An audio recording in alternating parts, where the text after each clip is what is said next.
There's always more to be done. We know we've got a big game against Pakistan tomorrow. We're fortunate that we've played a lot against them lately, so we're pretty familiar, but they're pretty familiar with us as well. So it's going to be a tough game, but hopefully there is some confidence from the Zimbabwe game, and guys played pretty well there. So if we can bring that same performance to this game, then it's going to be huge for our tournament.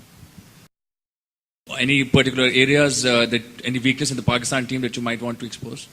No, I think the game, like most teams, is about yourself and trying to work out how you actually get the best performance out of yourself, because that's pretty much where we've let ourselves down in the past, is that we haven't been able to put that consistent team performance together. So that's all we're asking. We know there's simple plans and we know what we're coming up against with Pakistan.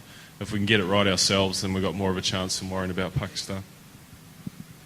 What are you expecting from the pitch out here on a new ground? Do you think there'll be a bit more bounce perhaps than some of the other venues?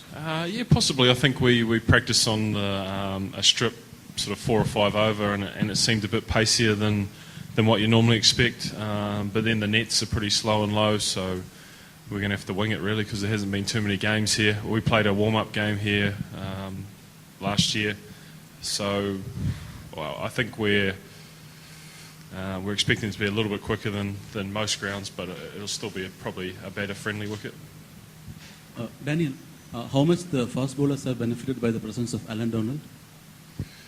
He's been great for us. I think Alan obviously brings a wealth of knowledge, but the big thing is that he's such a confident man because of his own performances, and he can install that in our guys. And I think for a lot of us with the sort of the losses that we had, the confidence was a little bit low, but Alan coming in and teaching a few things, but getting these guys as confident as possible has really worked, and I think Tim Southey and Hamish Bennett have really benefited from it.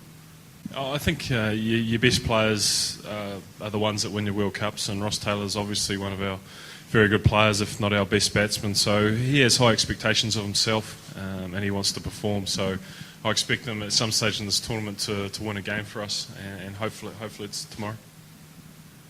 Dan, how much will the last series that you played against Pakistan at home will have a bearing on this game? Well, I think it's incredibly beneficial for a lot of our players that are inexperienced, and so they come up against the Pakistan team for the first time. But on the flip side of that, Pakistan know us exceptionally well as well. So it was a pretty tightly fought series in our conditions. So this is more like their conditions. So they're probably going to be an even better team than the one we came across. They're playing really well. So we have to find a way to beat them rather than anything else, because I think they're going to be a tough opposition throughout the tournament as well.